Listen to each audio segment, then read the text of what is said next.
देश का मिजाज साउथ। लक्ष्मण देश का मिजाज और खबरें साउथ से। चक्रवाती तूफान दितवा कल रात कमजोर होकर गहरे दबाव के क्षेत्र में बदल गया। अभी यह दक्षिण पश्चिम बंगाल की खाड़ी और उससे सटे उत्तरी तमिलनाडु और पुडुचेरी के तटों पर सक्रिय है। पिछले 6 घंटों में यह 10 किलोमीटर प्रति घंटे की गति से उत्तर की ओर बढ़ रहा है।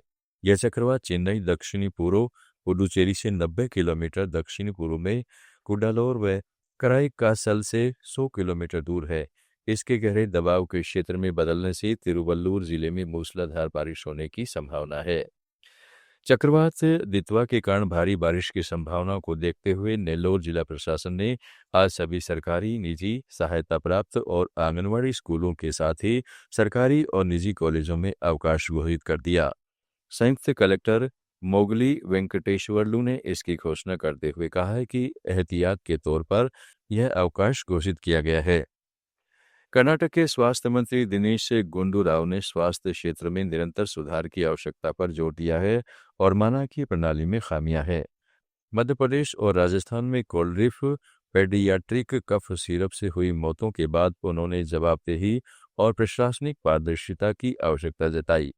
राव ने फार्मास्यूटिकल्स कंपनियों से कहा है कि वे रिवाइज्ड शेड्यूल एम के नियमों के अनुसार अपने मानक सुधारें और विभाग इस बदलाव में उनका समर्थन करेगा। लेट्स मेक देश का मिजाज साउथ।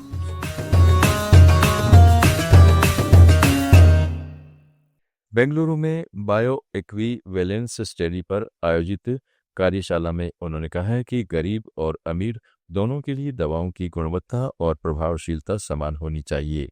उन्होंने कहा, एक भी व्यक्ति की मौत नॉन स्टैंडर्ड क्वालिटी दवा के कारण होती है तो यह किसी भी संख्या में कम गंभीर नहीं है। हैदराबाद मूसी नदी के विकास को लेकर तेलंगाना सरकार पर बड़ा विरोध उठ खड़ा हुआ है।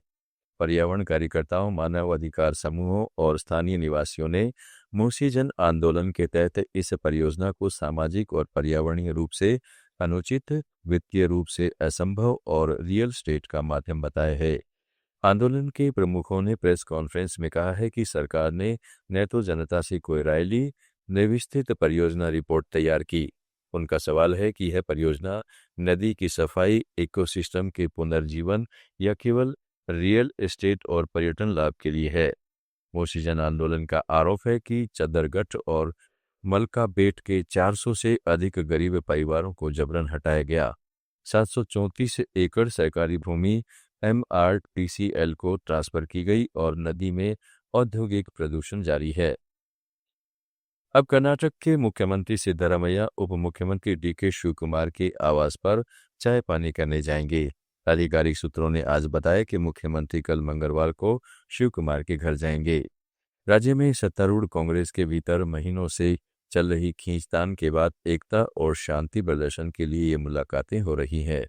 शिवकुमार पिछले हफ्ते नाश्ते की बैठक के लिए मुख्यमंत्री आवास पर गए थे। कांग्रेस आलाकमान के निर्देश पर हुई इस बैठक के बाद दोनों नेताओं ने कहा था कि कोई भ्रम नहीं होगा। हैदराबाद के पुलिस आयुक्त VC सजनर ने सोमवार को एक्स पर एक पोस्ट में कहा है कि साइबर अपराधी पीड़ितों को धोखा देने तथा डेटा सुरक्षा में सेंध लगाने के लिए AI को गलत संकेत दे रहे हैं। अपराधी AI को प्रॉम्प्ट इंजेक्शन अटैक के जरिए भ्रमित कर कंपनियों के आंतरिक दस्तावेज, ग्राहक रिकॉर्ड और सिस्टम विवरण निकालने की कोशिश कर रहे हैं। आप सुन रहे थे let's make more than radio. Follow कीजिए हमें हमारे सोशल मीडिया प्लेटफॉर्म्स पर। It's time for news. It's time for more than radio. Presenting the first radio news app, Let's Mic. Let's Mic, a news-based app on your phone where you get to watch and listen news, talk shows, interviews, radio show podcasts. On Let's Mic, you get all relevant information of TV, print, radio, podcast, and digital. Let's Mic talks about every segment of life.